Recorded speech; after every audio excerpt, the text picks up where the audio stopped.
ప్రేక్షకులకు నమస్కారం అండి. ఈ సంతానం లేని వాళ్ళకి చెప్తున్నాను. మగవాళ్ళలో సంతాన లోపం ఉందనుకోండి, వీళ్ళ స్పెర్మ్ కౌంట్ తక్కువ ఉండటం గానీ, లేకపోతే ఫంగల్‌లో బ్యాక్టీరియా ఇలాంటివి ఉండి తినేయడం వల్ల గానీ, వీళ్ళకి ఇబ్బంది ఉంటుందనమాట. ఈ ఇబ్బంది నుంచి బయటపడాలంటే మీరు చాలా జాగ్రత్తగా వినండి ఇది. మీరు లక్షలు ఖర్చు పెట్టి వైద్యం చేయించుకోక్కర్లా.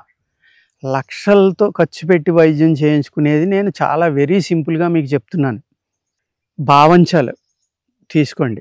దాన్ని ఒక్కసారి పాలల్లో మరిగి పాలల్లో వేసి దింపేసి చల్లారిన తర్వాత కడిగేసుకొని పక్కన పెట్టుకోండి అయి. ఆ పాలు ఒలగబోసేయండి.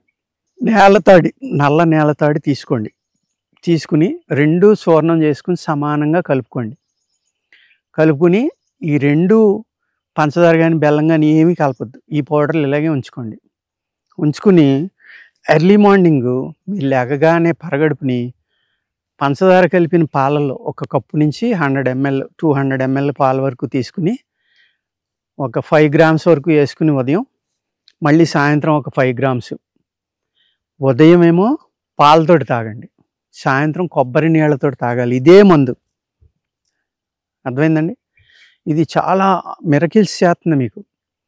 మీది ఏదైతే స్పెర్మ్ కౌంట్ లేదో వాళ్ళందరికీ కూడా ఈ స్పెర్మ్ కౌంట్ అనేది పెంచి సంతానం కలిగి, బలమైన సంతానం కలిగేలాగా, అంటే మీ యొక్క బీజం, మీ విత్తనం ఏదైతే ఉందో ఆ విత్తనం చాలా బలమైన విత్తనంగా మారుతుంది. ఈ ఫంగల్ కానీ, బ్యాక్టీరియా కానీ, ఈ విధమైన మీ స్పెర్మ్లో ఏవి ఉన్నా సరే అవన్నీ కూడా చనిపోతాయి.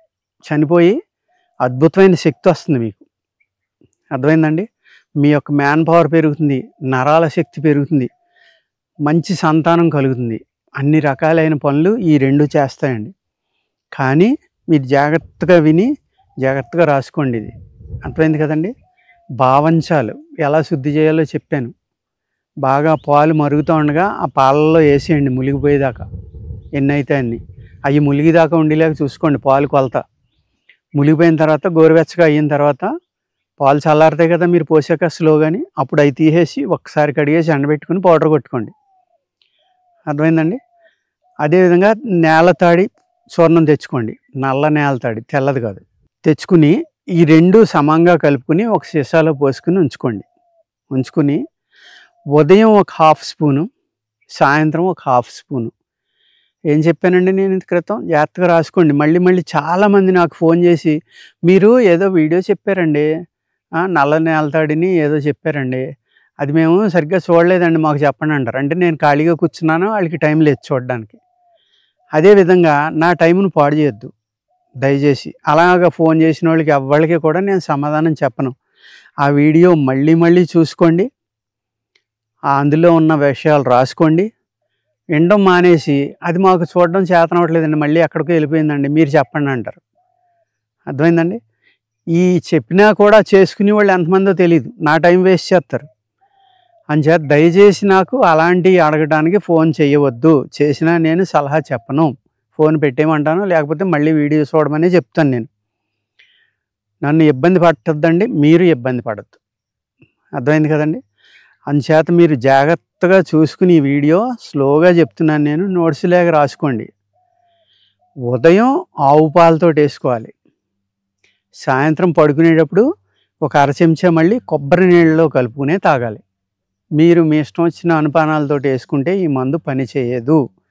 నేను చెప్పిన పర్పస్కి నేను ఏ విధమైన ఉపయోగం చెప్పానో ఈ మందు వల్ల, ఆ విధమైన ఉపయోగం మీకు కావాలి అనుకుంటే ఈ విధంగా వాడుకోండి. వాడుకుంటా కనీసం 6 నెలలు వాడాలి.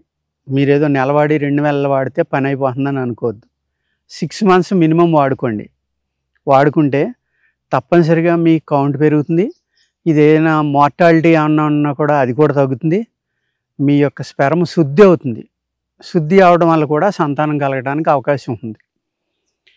అందుచేత ఈ ఫార్ములాని జాగ్రత్తగా రాసుకుని మీ అందరూని కొన్ని లక్షల విలువ చేసే మందుని మీకు చాలా సింపుల్గా నేను చెప్తున్నా. దీన్ని వాడుకోండి. ఎన్నో లక్షలు ఖర్చు పెడుతున్నారు సంతానం కోసం. అలా అక్కర్లా. స్త్రీలకు కూడా అద్భుతమైన పరిష్కారాలు ఉన్నాయి. కాబట్టి మీరు పచ్చిం కూడా, వంకాయ, గోంగూర, చింతపండు ఈ 3 తినొద్దు. ఈ 3 తినకుండా కనుక మీరు దీన్ని ఫాలో అయితే చాలా చక్కని సంతానం మీకు కలిగి మీకు మళ్ళీ మగతనం పెరిగి నరాల బలం పెరుగుతుంది, మీ యొక్క ఎముకల్లో శక్తి పెరుగుతుంది, మీ మజిల్లో శక్తి పెరుగుతుంది, నరాల్లో శక్తి పెరుగుతుంది. దానివల్ల అనేక రకాల జబ్బులు కూడా తగ్గిపోతాయి. అర్థమైంది కదండి. నమస్కారం.